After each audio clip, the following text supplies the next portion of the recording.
Hello, everyone, and welcome to the Geek Report, your look at everything from movies and games to TV and anime. Hey everyone, hope everyone's doing good. Hope you all are doing happy, doing blessed, and doing overall safe. Welcome to your Geek Report for the week of November 22nd of 2024. So kind of a side note, webcam has died on me officially.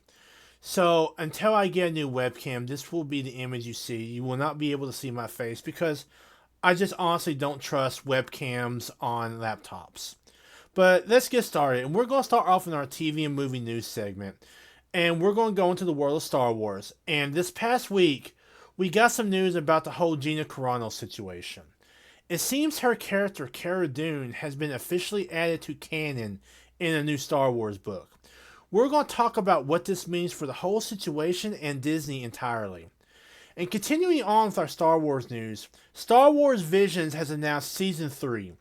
We got an announcement of the actual Season 3 of the show, as well as the studios that are going to be involved in the anime anthology series. I'm going to talk about these studios. I'm going to talk about what they've done before and what we can expect to see out of them again. And then in other news, in our TV and movie news segment, How to Train Your Dragon, the live action movie, has dropped a teaser. I'm going to look at it and just give you some of my overall thoughts and opinions. And finally, in our gaming news segment, the Game Awards have announced their nominees. We're going to take a look at their nominees, and I'm just going to give you my personal picks for them. So sit back, relax, grab yourself something to eat, grab yourself something to drink, and let's look at the Geek Report for the week of November 22nd of 2024. Our first segment tonight is our movie and TV news segment. So, going forward with our Geek Report, we're going to focus on the world of TV and movie news first off, and we're going to start off in the world of Star Wars. This here is Adam Bry. He is an author. He does books for Lucasfilm, Star Wars, Marvel Studios, Lego, etc., etc. He is doing a book that's called Star Wars Encyclopedia, the comprehensive guide to the Star Wars galaxy. And it's going to have a foreword by Rosario Dawson, as you see there. Now, why is this important? Where does Gina Carano come in all this? Well, it comes in all this because her character, Cara Dune, will be included in the encyclopedia. Okay?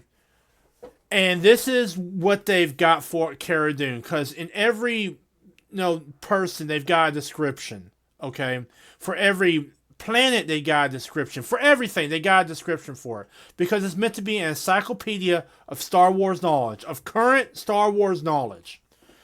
So this is what it says about Cara Dune. It says, species, human, homeworld, Alderaan, affiliation, New Republic. Cara Dune is a superior warrior and combatant whose hatred of the Empire stems from her destruction of her home planet of Alderaan. She begins her military career as a drop trooper for the rebellion during the Galactic Civil War. After the Empire is defeated, she leaves the New Republic due to a lack of action. Years later, Cara works with Din Djarin to defeat Klatooinian raiders on Sorgon, and later aligns with him and Greef Karga to defeat an Imperial remnant force on Navarro, led by Moff Gideon. Greef is impressed with Cara's spirit and fighting skills, so he hires her to become his marshal on Navarro. When Grogu is captured by Gideon, she once again teams up with Din and other Mandalorians to rescue him, and she takes the Imperial Moff into New Republic custody. Cara returns to Navarro, but is then invited to be a member of the Special Forces of the New Republic because of her success in Gideon's apprehension. So let's look at this from a purely story standpoint, okay? So first off, it says that she hates the Empire, and that's because of her destruction of her home planet of Alderaan. I think I would have liked to know how she survived the destruction of Alderaan, because in A New Hope, Alderaan was completely destroyed by the Empire with the first Death Star. So that would have been something I would have liked to have known. Like, was she on a freighter? Was she, visiting family? Like, how did she escape the destruction of Alderaan? Okay? Now, it continues on and says that she begins her career as a drop trooper.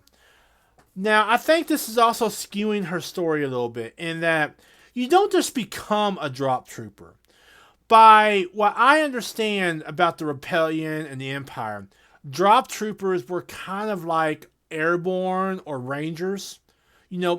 Close to special forces, but not exactly special forces.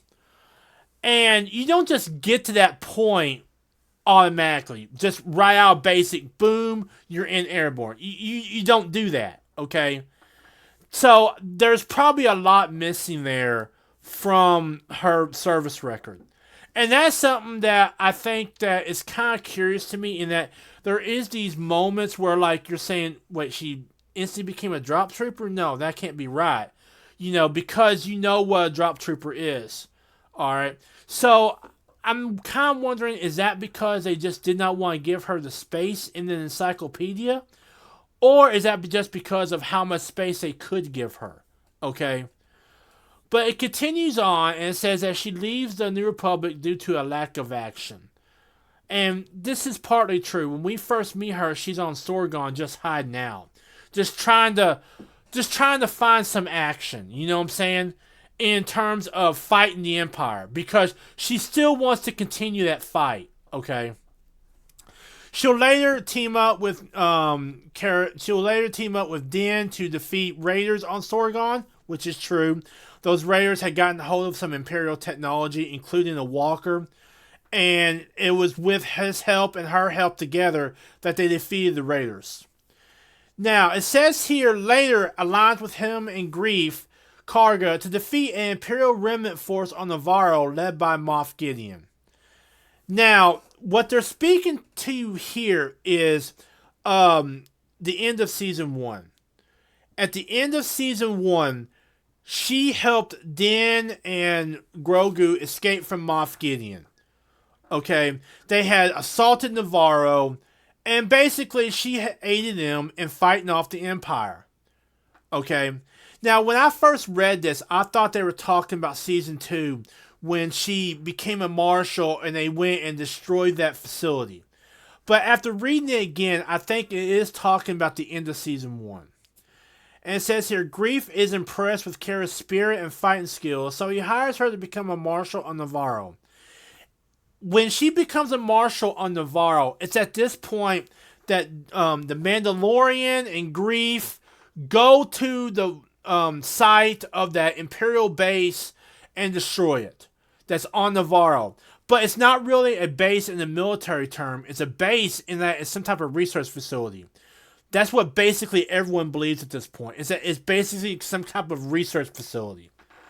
Okay. And it says here when Grogu is captured by Gideon, she once again teams up with Din and the other Mandalorians to rescue him. And she takes the Imperial Moff into New Republic custody.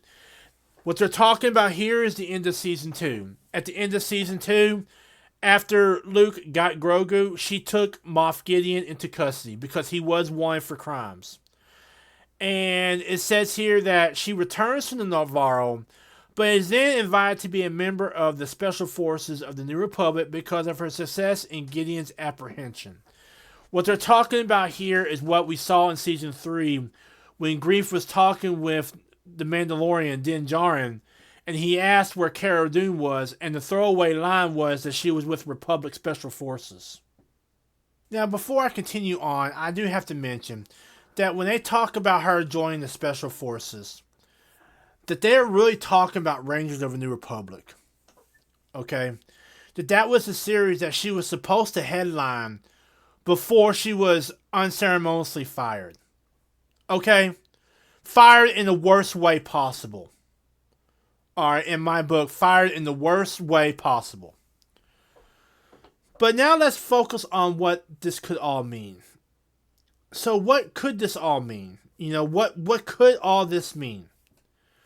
So I've heard some people say that this is kind of an olive branch to her. That maybe, this is their way of saying the door is open for you to return. I think the only way the door is open for her to return is if she drops a lawsuit. I think that's the message they're sending here. And I don't think she's going to do that. I really don't think she's going to do that. Okay? And I hope she doesn't do that either. Because she deserves her chance at justice. They slandered her. They basically tore apart her world. Okay? They tore everything apart about her world in terms of her acting. Okay? Now, she's a lot stronger than that. You know what I'm saying? She was an MMA fighter, so she's okay. But still, they tore apart her world with this, not just this act of firing her, but with all the other canceling stuff going on. So yeah, I hope she still continues her lawsuit, which I do believe she is, and I hope she gets her day in judgment. And I truly and honestly believe that when that day comes, when we finally see all the nonsense that's been going behind Lucasfilm, I would not be surprised. Let me put it to you like this, okay? 2025, I believe, will be a year of reckoning for Disney and Hollywood to stop this type of nonsense. Okay? 2025, and we're now recording this in November. But I truly and honestly believe that 2025 will be a year of reckoning for Disney, for Lucasfilm, for Kathleen Kennedy, for Bob Iger, and it's all going to be spearheaded by Gina Carano. That's what I believe. So, yes, am I happy that she's going to be in this encyclopedia? Yeah. Do I think it's any type of olive branch? No. I personally think that this was an attempt at them to basically not get any more of the fans ticked off than they already were. Because I think that a lot of fans know who this character is, love this character, and if they put her in there and not put all the others in there, it would have made the fans even more ticked off than they already are. And the thing about it is that they didn't include the Acolyte stuff, and they hardly even included the stuff from Star Wars Outlaws, okay, which is a video game that is not doing well in the Star Wars universe, okay? So they didn't include the Acolyte stuff, and they barely even included anything from Star Wars Outlaws. All the other stuff, you know, Star Wars Fallen Order, Star Wars Jedi Survivor, the Star Wars movies, The Mandalorian, Andor, they included all that. But they didn't include the Acolyte, and they only made a few mentions of Star Wars Outlaws. And, you know, I think that that's just because that's what fans are latching onto, is characters like Cara Dune. I don't think that this is any type of change at Lucasfilm, and I firmly believe that until some type of leadership change happens at Lucasfilm, until some type of major shakeup happens at Lucasfilm, okay, then we're going to get little nuggets of greatness with tons of garbage. Okay? And until some type of change is made at Lucasfilm, that's what we're going to be continuing to get. Okay? I mean, we've had these little nuggets of greatness. Star Wars Visions, perfect example of greatness. Great anime anthology series. We're getting Skeleton Crew. You know, I have high hopes for Skeleton Crew. I've seen the trailers for Skeleton Crew. It looks really good. Okay? Now, maybe I'm wrong about that, but I have high hopes for Skeleton Crew because by all accounts, it's looking like they're mixing Star Wars with the Goonies and Stranger Things and creating this incredible thing. Okay? So I have high hopes for Star Wars Skeleton Crew. Okay? But with these nuggets of greatness, we get these shows that are complete and utter garbage. Like The Acolyte being one of them. The Mandalorian Season 3. Season 1 and 2 were absolutely epic. Season 3 was a complete letdown. Okay? We get these moments of greatness like The Mandalorian Season 1 and 2. Like, you know, Andor, while not great, was okay. Alright? I'm not going to say Ahsoka was great, but it was watchable, okay? It was not great. It had problems with it, but I thought it was watchable, okay?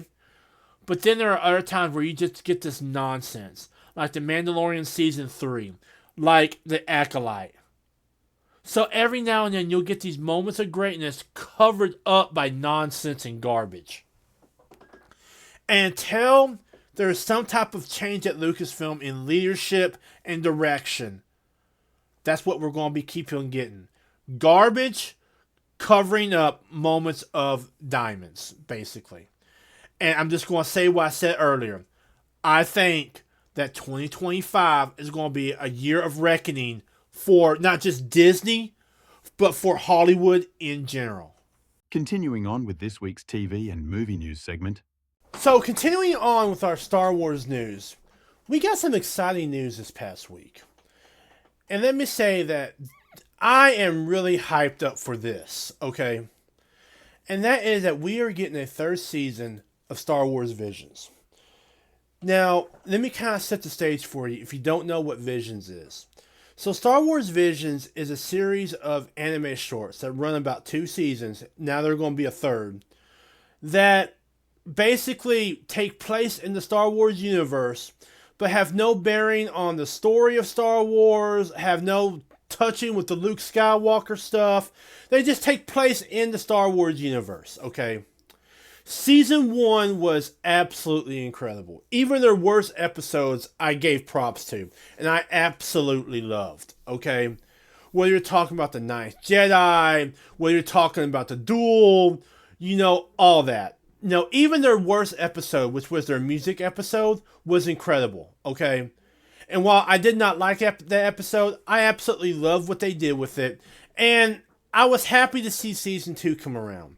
Season 2 came around, it was incredible still. Even though the studios were no longer in Japan and China and South Korea and stuff, it was still incredible. The studios in Season 2 came from the United Kingdom, Ireland, South Africa, all over the place. Well, now we're getting Season 3. And there's been an announcement of the studios that will be working on Season 3. And this here is the Twitter post that talks about it. And when we click on it, these are the production studios that are going to be working on Star Wars Visions Season 3. Now, a few of them we recognize. We've got Wit Studio, I recognize Trigger, and I recognize Production IG.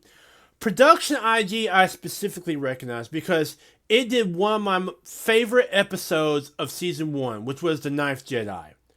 So I'm kind of hoping that there is going to be a sequel to that episode. Although, if it wasn't a sequel, I don't care. Because they did a great job on that episode. But Trigger and Wit Studios also were a part of Season 1. Okay? Now, we've got, for Season 3, we've got David Production. We've got Kamikaze Duga and Anima. We've got Kinema Citrus. We got Polygon Pictures. Wit Studio. Trigger. Production Studio Q, and Production IG. Now, I recognize the name Trigger because they did one of my favorite anime, which is Kill la Kill. Okay? And Kill la Kill is completely crazy. Okay? So, just completely out there. So, that's what I'm expecting from Trigger. Okay? But let's look at all these production studios and basically see what they've done and see what we can expect from them in Star Wars Visions Season 3. So, starting off with our look at the studios, we're going to look at David Production. I've never heard of this studio before. But looking over here on my anime list, and we can see what they've done. So, this is all the stuff they've done here from David Production. And it was established in 2007. And let's see here. It's got JoJo's Bizarre Adventure stuff on here. We'll move that. So they do JoJo's Bizarre Adventure stuff. They do Fire Force. I recognize Fire Force, absolutely. Let's see here. They got Bintu, Undead Unluck, Haturakai Subai. I don't recognize that. More Fire Force. Let's see here. Planetarium, Level E. Let's see if there's anything else. More JoJo stuff. Captain Tsubasa. Ensemble Stars. More Fire Force. Let's see here. Haturaku Sabao. Cells at Work. I recognize that. Let's see. Okay, so they do Cells at Work. I didn't recognize the Chinese name for it, but they do Cells at Work. Star Wars Visions, of course. They're going to do Visions season 3, part 1 episode of it probably. And that's basically it. So the ones I know are Fire Force, Cells at Work. Now, I've never seen Cells at Work, so I really don't know what that's all about. I know it's about, these anime characters who are supposed to portray blood cells inside of a human body, sort of thing. They do Fire Force, which I know very well. Fire Force is really good anime. And they do JoJo's Bizarre Adventures. Let's see here. They do JoJo right there, Fire Force, JoJo. So, what can we expect out of David Production? So, I'm expecting that what we'll probably get out of David Production is an action anime that's quirky but has a good story with it. Okay? Because Fire Force has an incredible story with it, but JoJo's has an incredible story with it also, but the action is kind of quirky. The anime style is kind of quirky, and 1 minute it'll be funny, the next minute it'll be serious. So that's what I'm expecting out of David Production, unless they just go completely off script, which I don't expect they will. But yeah, David Production, I'm expecting a quirky anime with a lot of action in it. So moving on, we're going to talk about Kamikaze Duga. Now, I don't know a whole lot of their stuff, but this is their My Anime List page. And there's a couple of anime on here. And they were established in 2003. And one of the anime they did was Star Wars Vision Season 1. They did The Duel in Season 1. The Duel was one of my favorite episodes, and it was such a way to start off Star Wars Visions. Okay, just the way they did that black and white and red and stuff, it was incredible. Okay, they did Batman Ninja. I recognize that. I recognize. Let's see here. Obviously, they're doing Volume 3. They do Batman Ninja right there. I recognize Sound and Fury. When I had Netflix, I would watch Sturgill Simpson's Sound and Fury all the time. It was a mix of different anime styles, and it mixed anime and live action with music, and it was so good. If you just wanted to chill, you could watch it and listen to it in the background, but by the time it was over, you were watching it, okay? But yeah, Sturgill Simpson, Sound and Fury, they're a part of it. Let me see what else they got on here.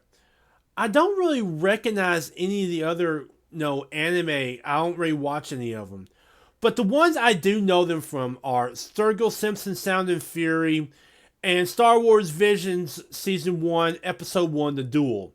Now, I have heard of Batman Ninja. I heard it was pretty good. So, what am I expecting out of them?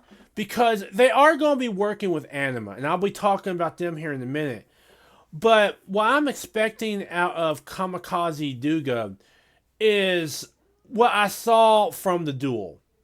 A great story with very interesting artistic aspects to it, where they use color and light in very unique ways to emphasize the story, where it's almost like the color is a story in and itself, where the colors add to the story rather than just the story telling the story. It's told not just through words, but through colors as well. Now, moving on, we see that Kamikaze Duga will be working with anime. I've never heard of anime before, okay? I know that they are a Mexican studio, but I've never really heard of them before. And this is their website right here. And these are just some of the series they worked on. They've worked on Kukin, Brave Bunnies, Masters of Myth, Legend Quest, Cleo and Kukin, Space Chickens in Space, Pink Institute of New York, El Choplin, Colorado, Awesome Magical Tales, and El Chavo. What I'm seeing here, based on what I'm seeing here, and like I said before, I've never seen any of these series, so I really don't know what to expect from them. Especially what it looks like is that they're working with Kamikaze Duga, okay? Now, maybe that's just the way they've got it, or maybe they are working together. But like what I'm seeing here is a blocky type of anime. It honestly reminds me of Panty and Stocking. That type of blocky type of anime. Which there ain't nothing wrong with that. That's a great anime style. Alright. But it's not always my favorite. But it all depends on the story. So I'm thinking that maybe it with Kamikaze Duga doing the story and Anima doing the anime, then we could be getting a mix of it where it has a great story, but it doesn't use colors like I would think it would. But it all depends on how they're going to work that out. Like, maybe Anima is doing the story and Kamikaze Duga is doing the art of it. All right. So it all depends on how they're going to break up the work in this. Or it could be that Kamikaze Duga is doing their episode and Anima is doing their episode. Okay, it really doesn't say, right here what it is. Because it says right here, it says Kamikaze Duga plus Anima. Okay, now that could mean that they're going to do an episode together, or it could mean that they're going to do episodes separately. And they just did it that way because of space. Okay, so we really don't know. But assuming that they are going to do an episode by themselves, we expect to see this blocky type of anime style. Okay? So that's exactly what I'm expecting from anime. Like I said before, though, I've never really watched any of their stuff before, so I really don't know what to expect out of them. Now, moving on, we're going to talk about Kinema Citrus. They do one of my favorite anime, and that anime is Rising of the Shield Hero. Now, I absolutely love Rising of the Shield Hero. Okay? They also did an episode of Visions Season 1, and that was The Village Bride. Okay? Now, The Village Bride was okay. It wasn't like mind-blowing or anything, but I enjoyed it. I thought it was a good episode. I really did. Okay? But Kinema Citrus is known for The Village Bride. They're also known for Made in the Abyss. They're also known for Rising of the Shield Hero. Going down some, we're going to try to find some others where they're known for. As you know, they made Star Wars Visions Season 1, Episode 4, The Village Bride. Keep going down, we'll find... Let's see if there's any others I recognize. So, I'm not really seeing any others I recognize. I recognize Show by Rock, but I've never seen Show by Rock. I've never seen Made in the Abyss either, but I've heard of it.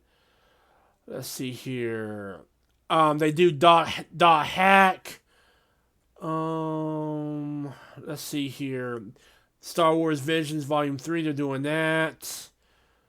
And really the only ones I know them for is Rising of the Shield Hero and Star Wars Visions Episode 4. Let me say this. This is what I'm expecting out of Kinema Citrus. I'm expecting a huge focus on story. If it's anything like Visions Episode 4, okay, I'm expecting a huge focus on story. Okay, where the animation kind of plays second fiddle to the story. Okay, we could be getting a sequel to The Village Bride. We could be getting that. Okay, now don't get me wrong, The Village Bride was okay. It was not mind-blowing, but I enjoyed it. Okay, every episode of Season 1, Season 2 of Visions, I enjoyed in some way, shape, or form.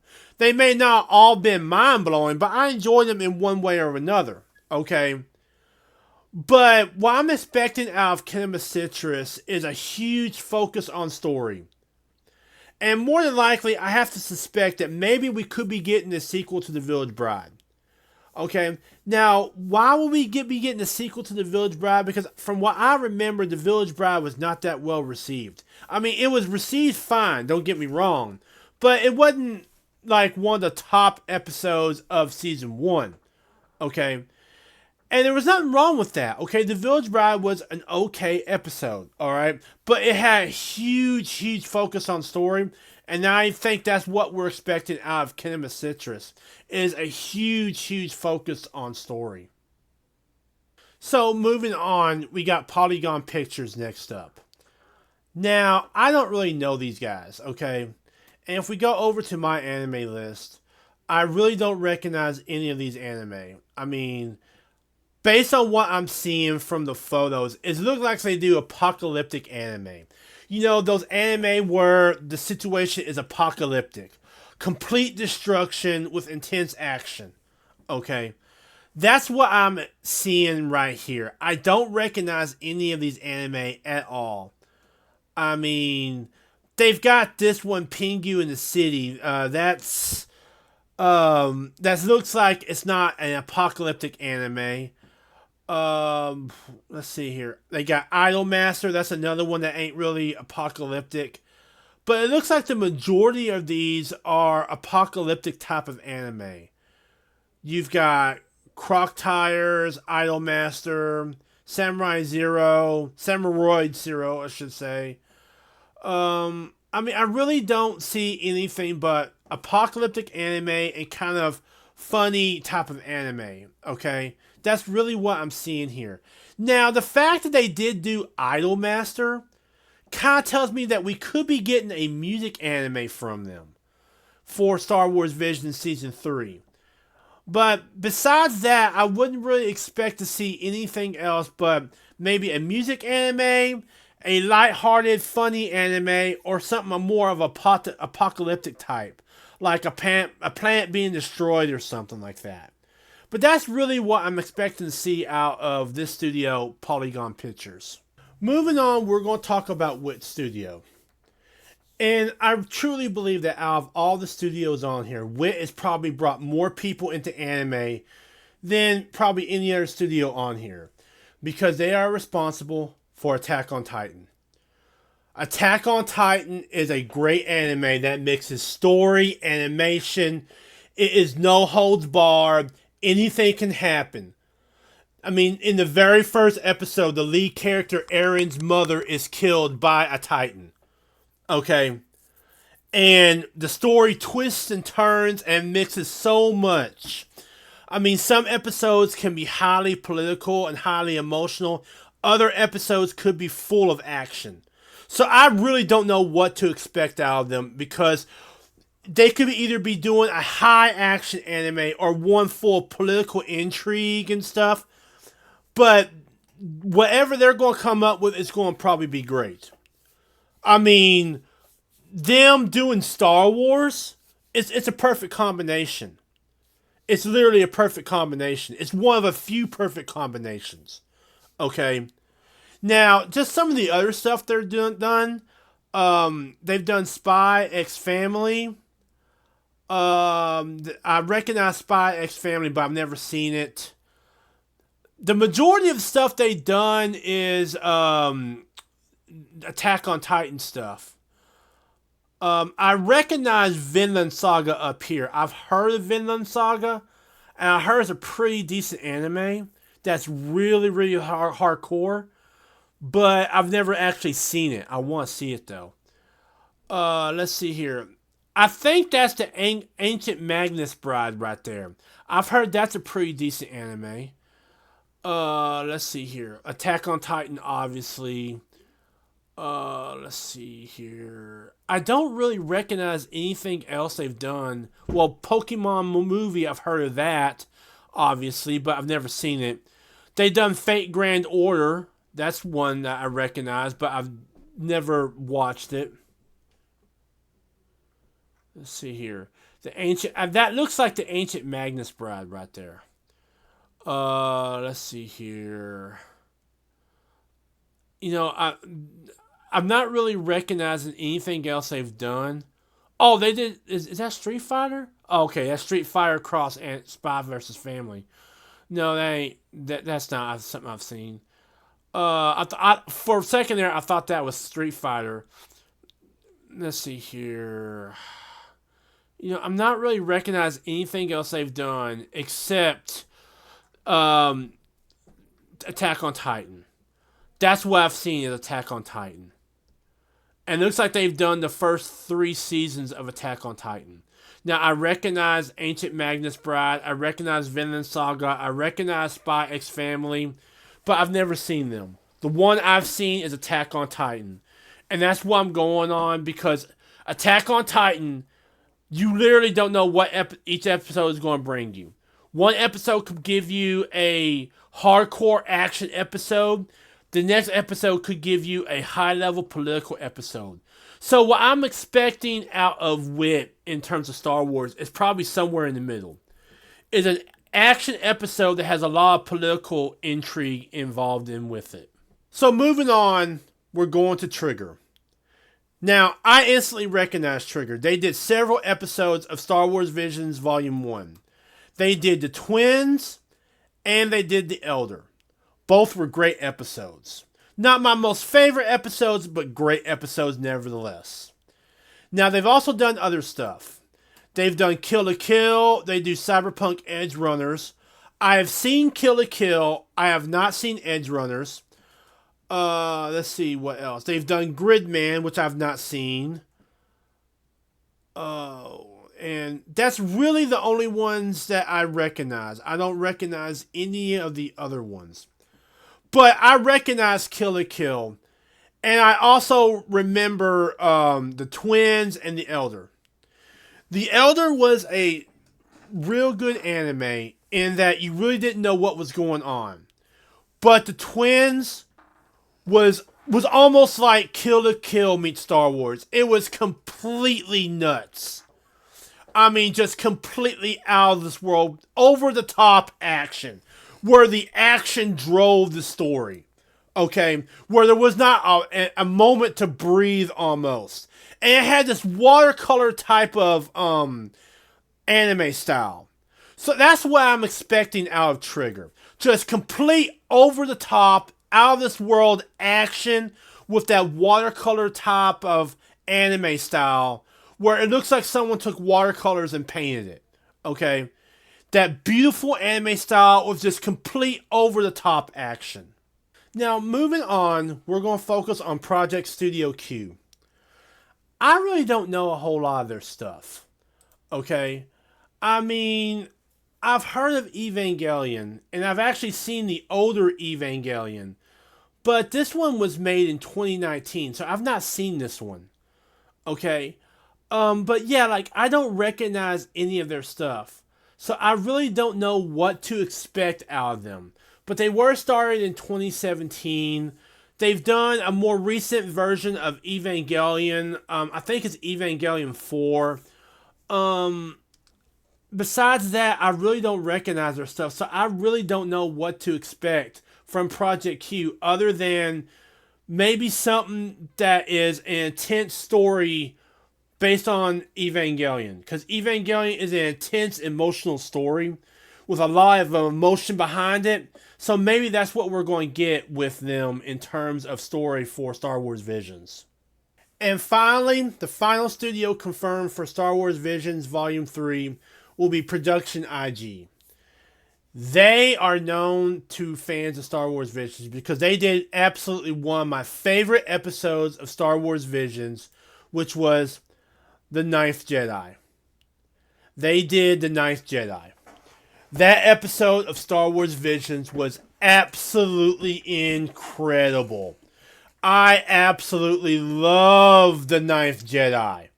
Okay, my favorite episodes of Visions was The Duel, The Ninth Jedi, and Lope no Chaco. Now, I love The Elder.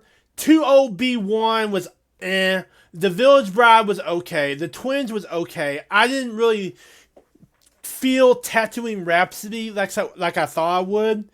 But The Ninth Jedi was an absolutely incredible episode of Star Wars. Okay? It was incredible. I mean, the only thing that would possibly top it would be The Duel. The Duel was right up there and topping it. Okay? But yeah, like, I absolutely love The Ninth Jedi. And a lot of people are hoping that we're going to get a sequel to The Ninth Jedi. Okay?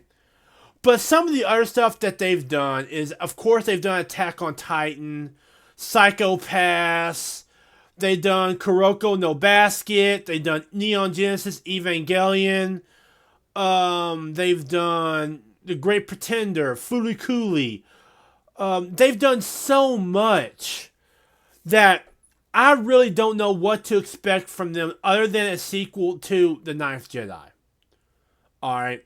That's literally all I know what to expect from them. Now, if I was going to take a stab in the dark, I would say that they are going to do a episode of Star Wars Visions where it's basically a story-driven Star Wars episode.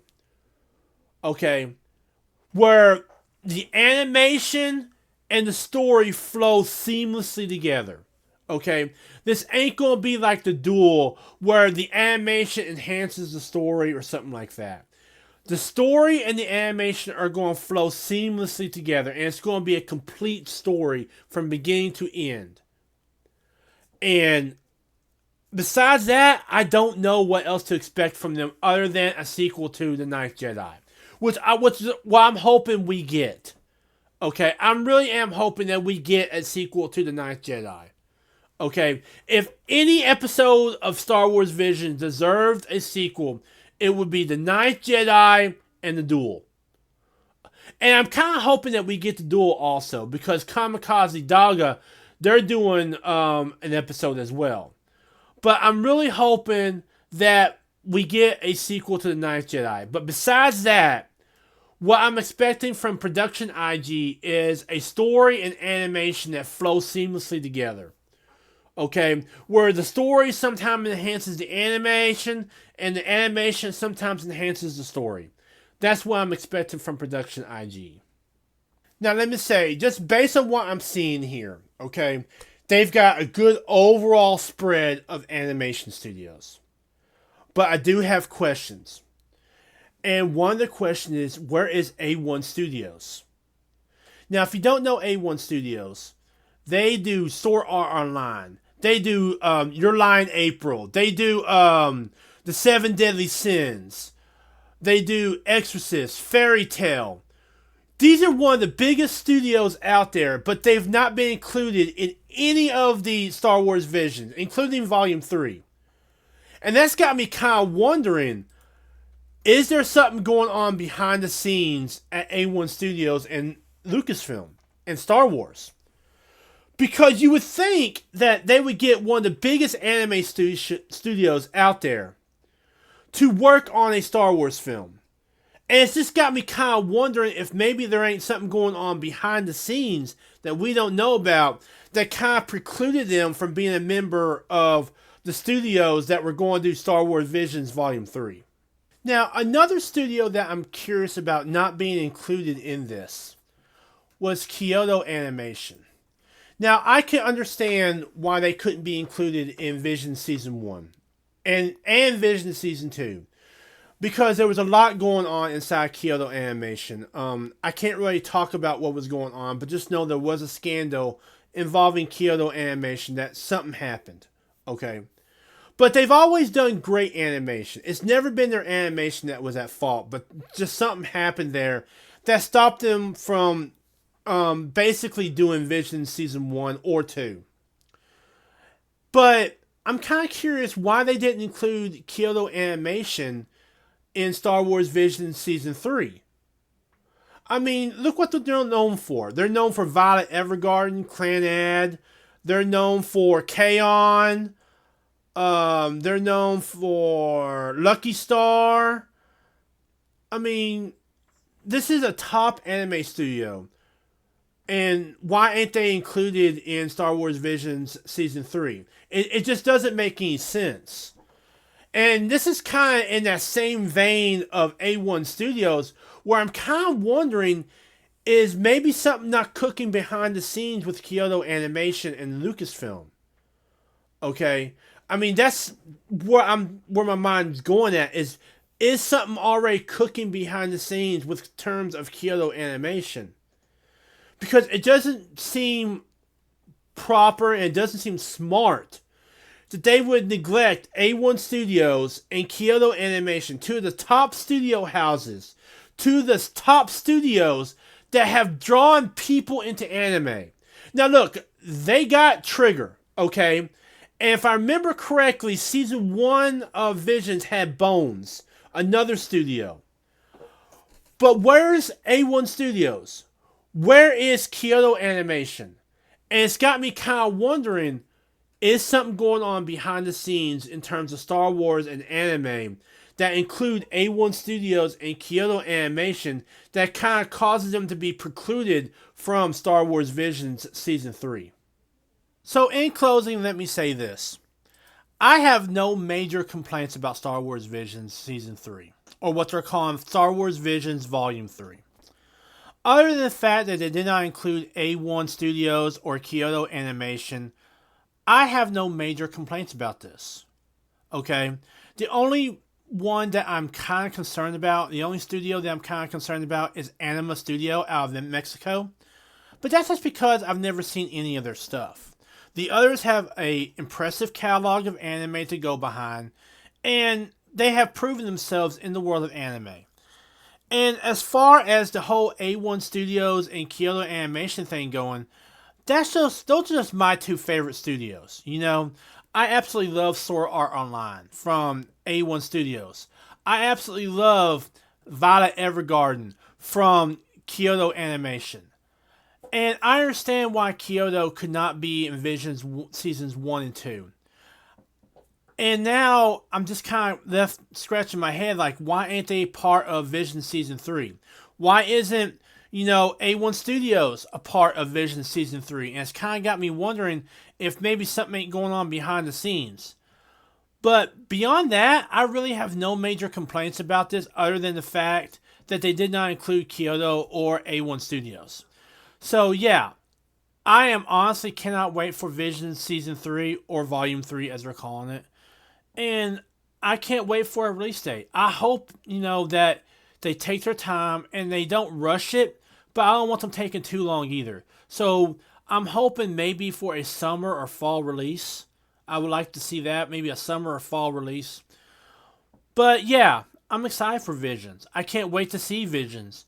And I'll probably go back on Disney Plus eventually and watch Visions Season 1 and 2 just to get the flow of everything and get prepared for Visions Season 3. But yeah, out of all the announcements that have come out of Star Wars the past couple of months, honestly, this one makes me the most excited. Because I absolutely love Star Wars, I love anime, and I love Star Wars Visions. Continuing on with this week's TV and movie news segment. So this past week we got a trailer. And it is for the live-action adaptation of How to Train Your Dragon. Now, there was a series of cartoons as well as a series about this, and let me say this. I am very concerned about how they're going to portray, Hiccup and the rest of the crew in this live-action adaptation. So let's take a look at this, and I'll give you some of my thoughts on the live-action adaptation trailer for How to Train Your Dragon.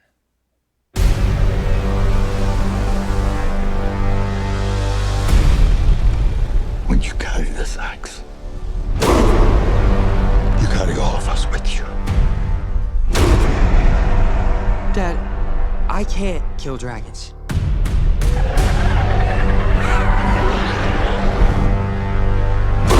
But you will. I'm a Viking. I'm a Viking! Now, this right here is where Hiccup meets Toothless. So far, it's got a good feel to it, but I don't know. It's like something's missing from the magic of the cartoons.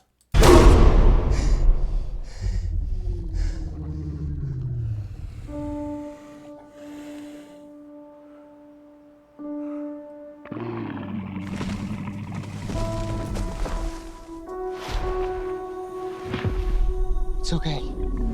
I won't hurt you. Now, so far, they're staying true to the source material, and I'm liking that, okay? That's something I am liking, is that they are staying true to the source material. That they're not trying to change it up too much.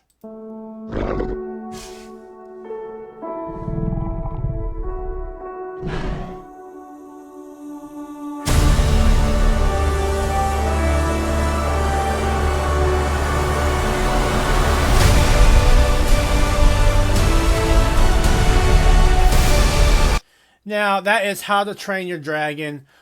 Is there a release date with this? So, it is coming June 13th. I really don't know what to think at this point about this. I am very concerned about this because I have seen some of the behind the scenes shots, and it looks like they're changing some of the characters around. I don't like that. I'm not down with the whole like changing characters for live action unless it's necessary. You know what I'm saying? And from what I understand, they're changing Astrid around. Now, I'm going to give this actress a chance. Okay, I really am. But if they're just bringing her on there to check a box off, then I'm not down with that. Not one single bit, okay? But so far, they are staying true to the source material. They are doing Hiccup and Toothless right by all accounts. There just wasn't a whole lot there. But it is coming out on June 13th, according to this teaser. Like I said before, just based on this, I really don't know what to think at this moment because I have seen some of the behind-the-scenes stuff, and I'm not liking what I'm seeing behind the scenes. But, no, I have been surprised before. So this is coming out on June 13th. This is How to Train Your Dragon live action. I really need to see a proper trailer before I make any type of determination on whether or not to actually see if I'm going to go see this or not. Now it is time for our gaming news segment. So in our final bit of news this week, we go into the world of gaming. And this past week, we got the nominees for the Game Awards. Now, this is happening on December 12th. It's going to be their 10th anniversary. So let's take a look at some of the nominees, and I'll tell you what I think about these nominees and these categories all around. So right here you have the nominees, and then I remove my browser. These are the nominees for the Game Awards. Now, they have Game of the Year, Best Ongoing, that sort of thing. So we're going to take a look at a couple of these. And the first one I'm going to take a look at is Game of the Year. I want to see what's got in Game of the Year this year. So the nominees for Game of the Year are Astrobot, Balatro, Black Myth Wukong, Elden Ring, and Final Fantasy VII Rebirth, as well as Metaphor Refantasio. Who am I wanting to win? I'm hoping Final Fantasy VII Rebirth wins, although I suspect it'll probably be Elden Ring Shadow of the Erdtree. So another category that I like to watch is Best Game Direction. And right here, it's basically the same thing. We've got Astrobot, Balatro, Black Myth Wukong, Elden Ring, and Final Fantasy VII Rebirth. I suspect it'll be Elden Ring, but I'm hoping it's Final Fantasy VII Rebirth. Now, another category that I often like to look at is Best Ongoing Games. Alright, so we're looking at this. We've got Destiny 2, Diablo 4, Final Fantasy 14, Fortnite, and Helldivers 2. I suspect it'll probably come down to either Fortnite or Destiny 2. But I wouldn't be surprised to see Diablo 4 or Final Fantasy in that. But I also suspect Helldivers 2 could also be a winner in that also. Fortnite is such a massive game. It's even drawn me in, So, yeah, I would not be surprised if Fortnite won or Destiny 2. But to be truthfully honest with you, I suspect it'll either be Helldivers 2, Final Fantasy, or Diablo 4. So, another category that I like to watch is Best Action Game. And here we have Black Myth Wukong, Black Ops 4, Helldivers 2, Stellar Blade, and Warhammer. I'm just going to be honest with you. Black Ops 6 does not belong here. It don't belong here at all. Okay? I don't even know why they're putting this in there, because Black Ops 6 has only been out for, a month and a half? So I do not believe it belongs in here. So I'm really hoping that either Helldivers 2 or Warhammer 40,000 wins this category. Moving on, we're going to go to Best Action and Adventure category. And what we got here is Astrobot, Prince of Persia, Silent Hill 2, Star Wars Outlaws, and The Legend of Zelda. I am hoping that it is Legend of Zelda. Okay? Because Star Wars Outlaws has been a complete garbage suit. Prince of Persia, I'm not really into. Astrobot, I'm not really into. But yeah, I'm hoping that it's Legend of Zelda Echoes of Wisdom.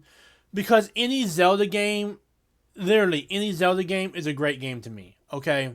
Even though I'm not a Nintendo fan, I don't play Nintendo anymore, I still have memories of the old Zelda games. So yeah, when it comes to action and adventure, if Zelda is in the category, then yeah, I want it to win automatically. And finally, one that category that I like to watch is best multiplayer. And here we got Black Ops 6, Helldivers 2, Super Mario Party, Tekken 8, and Warhammer 40,000. This is another category that I do not believe that Black Ops 6 should be in, because it's only been out for a month and a half. I can understand next year, but this year, no, I don't think it belongs here. Personally, I don't think it belongs in anyway, because I've heard a lot of stuff about Black Ops 6. I've heard Black Ops 6 is a complete and utter garbage pile. So, yeah, I don't think Black Ops 6 belongs here. So, I'm suspecting it'll probably be Helldivers 2. Although, I would not be surprised if it was Warhammer 40,000 or Mario Party. But I'm suspecting that it'll probably be Helldivers 2. But those were just a few of the categories that I'd like to watch. It is coming out on December 12th. It's going to be their 10th anniversary. They usually have special streams on over on YouTube and Twitch, although I suspect there'll probably be other places like X or Rumble or Odyssey.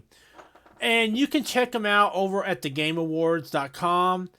But yeah, the Game Awards are back. It's that time of year again.